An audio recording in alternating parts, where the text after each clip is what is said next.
Kırmızılım sana yandı canım.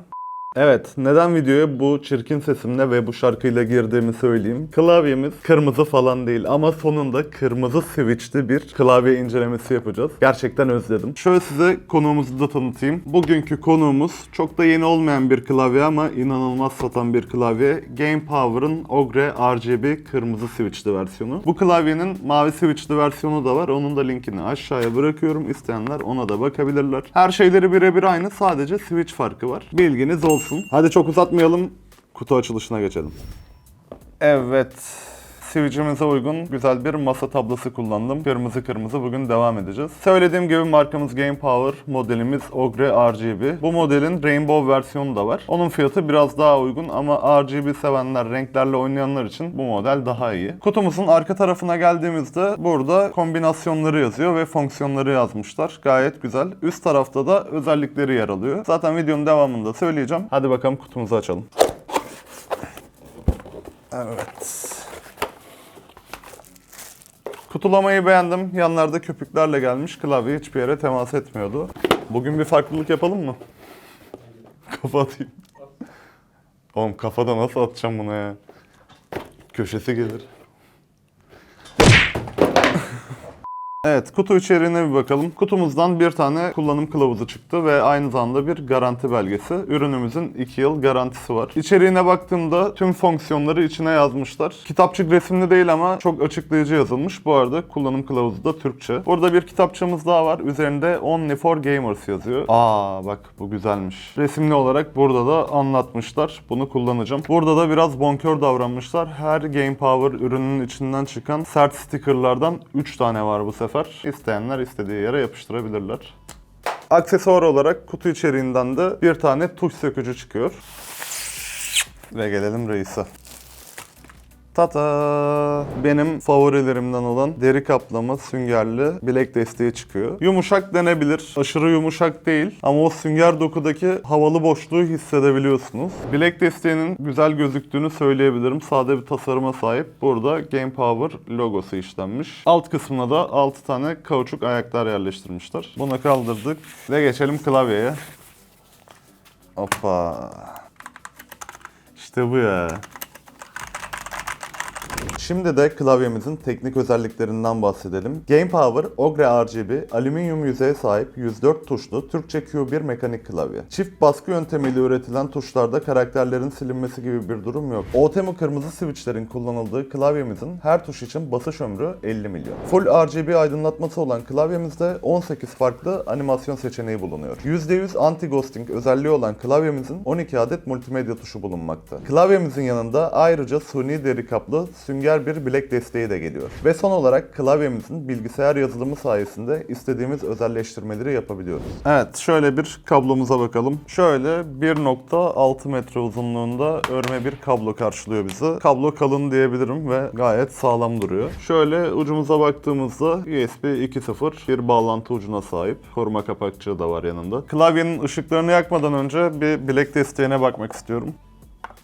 Mıknatıslı mı değil mi? Emin olamadım şu an. Bilek desteğimiz mıknatıslı değil. Varsa da çok hafif bir mıknatıs, ben hissedemiyorum. Gerçi bir kayma yok. Şu an masa oynuyor. Klavyenin kayması için bayağı kuvvetli ittirmeniz gerekiyor. Mıknatıslı olmaması bir problem teşkil eder mi bilmiyorum. Öncelikle bir switchlere bakmak istiyorum. Evet, beklediğim gibi OTEMU switchler kullanılmış. Dünyanın en iyi switchleri değil fakat Çin menşeli olan en iyi switchlerden biri. Hatta klon MX Cherry diye geçiyor. Birebir Cherry MX'e yakın performans çıkarabiliyorlar. Switchlerin OTEMU olması güzel bir artı. Özellikle de bu fiyatta bir klavyede.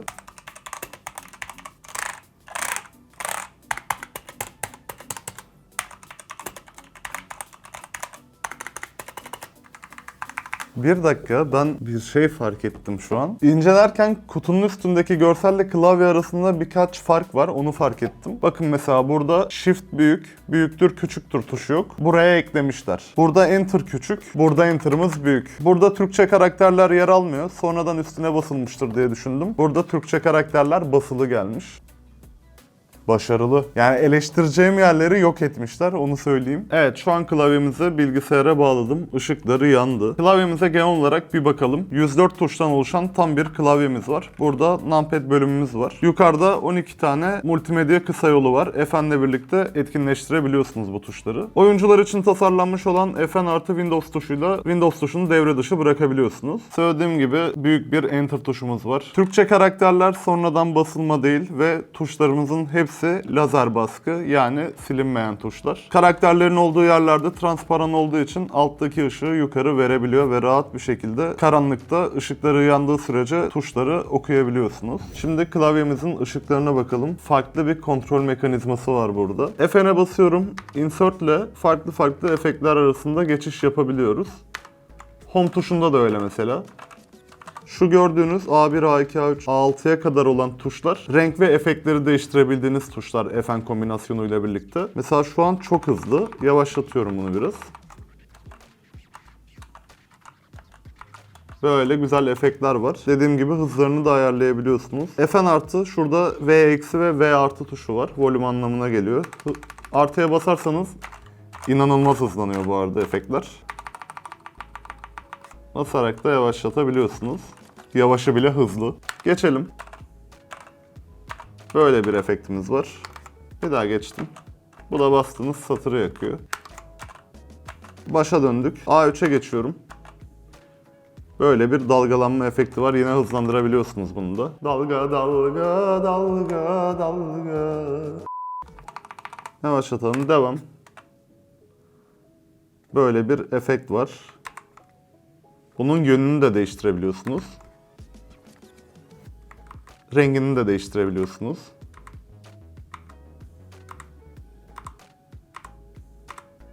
Gerçekten güzel. Şu an ışıklarımız full parlaklıkta. Açıkçası ışıkların daha kuvvetli olmasını beklerdim. Ama karanlıkta güzel gözüküyor. Aydınlıkta çok ışıkları göremezsiniz. Bunları kademeli olarak kısabiliyorsunuz da. Toplamda 5 kadem var. 5. kademede hiç ışık gözükmüyor.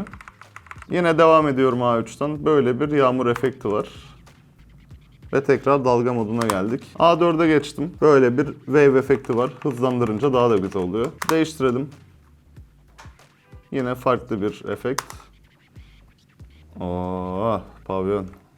Geç. Başa döndük. A5'e geçtik. Böyle çok farklı bir rainbow efekti var. Hızlandıralım. Yavaş yavaş tüm tuşların renkleri değişiyor. Gerçekten güzel. Stars efekti. Yukarıdan aşağı bir dalga efekti var. A6'ya geçtik. Böyle bir efekt. Tekrar değiştirdim. Bu da statik. Söylediğim gibi Fn artı sağ tuşa basarak renkleri değiştirebiliyorsunuz. Sabit renklerde de kullanabilirsiniz. Ve son olarak yine bir rengarenk bir mod. Modlar çeşitli ve gayet güzel. Ben beğendim. Söylediğim gibi ışıklar ve efektler hakkında tek söyleyeceğim şey biraz daha kuvvetli olabilirdi. Fn'le birlikte yukarıda 12 tane kısa yol multimedyamız var. Ve Fn'le birlikte burada record tuşumuz var. Burada istediğiniz oyuna göre tuşları kaydedip kullanabiliyorsunuz. Ama ben bunu burada değil, makro programında göstereceğim. Arka tarafına geldiğimizde de ABS plastik bir alan karşılıyor bizi. Şöyle kademesiz bir şekilde açılıp kapanabilen ayaklarımız var. Ve üstlerinde silikon var. Yani klavyenin sapasağlam masada durduğunu söyleyebilirim. Evet, şimdi de sizin sevdiğiniz teste geçiyorum. Yazı testi. Mavi switch kadar böyle tok, yüksek bir ses çıkmıyor ama benim için kırmızı switch apayrı bir yerde. Evet, başlıyoruz.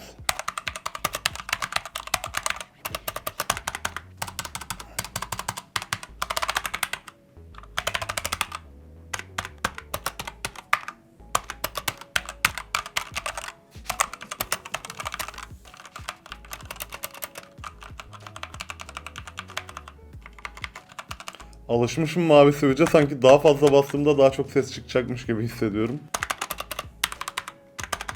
Güzel. Evet, ön incelememizi bitirdik. Şimdi birazcık oyun oynayalım. Ardından size sürücü programını da göstereceğim. Hadi oyun testinde görüşürüz. Gel.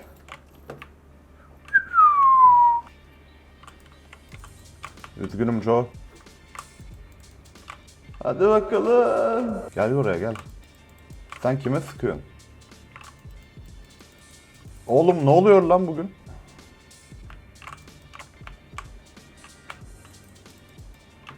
Gel gel.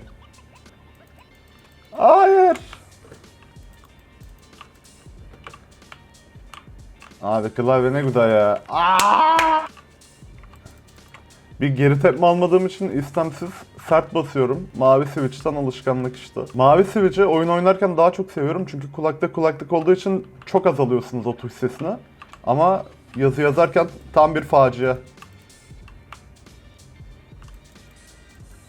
Of, yandan yedim, gazım var. 3 yaşında kızım var. Gördü beni.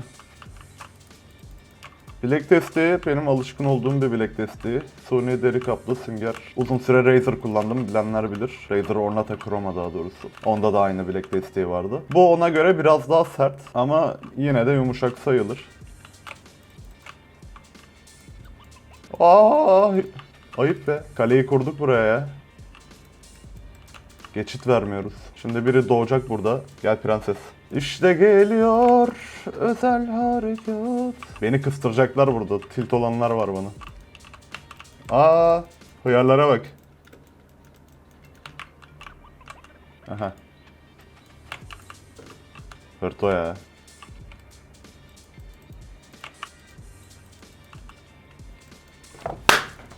Sonunda patlattılar. Evet, bir de size ürünümüzün yazılımını göstermek istiyorum. Gayet basit bir tasarımım var. 3 tane direkt geçiş yapabileceğiniz profile sahip. Bir tane de makro bölümüm var. Buradan istediğiniz atamaları yapabiliyorsunuz. Buradan tüm ışıkları kontrol edebiliyorsunuz. Parlaklığı, hızını, her şey mevcut. Aynı zamanda oyun modları da mevcut. Burada işte MMORPG oynuyorsanız, FPS oynuyorsanız farklı ayarlara direkt otomatik geçiş yapıyor. Kaydedilmiş ayarlar mevcut. Burada özelleştirebileceğiniz 6 tane oyun profili daha var. Tamamen size kalmış. Buradan bu şekilde işaretleyebilirsiniz. Ardından kaydederek devam edebiliyorsunuz. Program sade ve güzel. Aşağıya da linkini bırakıyorum. Oradan indirebilirsiniz. Hadi artık kapanışa geçelim. Evet, videomuzun sonuna geldik. Ürünün linkini de yazılımını da aşağıda açıklama kısmına ekledim. Genel olarak düşüncelerimi söyleyeyim. Klavye gayet güzel. Çin menşeli olmasına rağmen en kaliteli Çin'de switchler kullanılmış. Dilimi osurdum konuştum. Yani hem RGB olmasını hem switchlerini hesaba katarsak fiyatı gayet güzel. Yani muadilleri bu klavyenin şu anki gördüğünüz fiyatın 100 lira 150 lira üstlerinde. Tabii de Sony deri bilek desteğini de unutmamak lazım. Kullananlar varsa aşağıda yorumlara bekliyorum. Hadi artık kaçıyorum ben, kendinize çok iyi bakın. Hoşça kalın. Bay bay.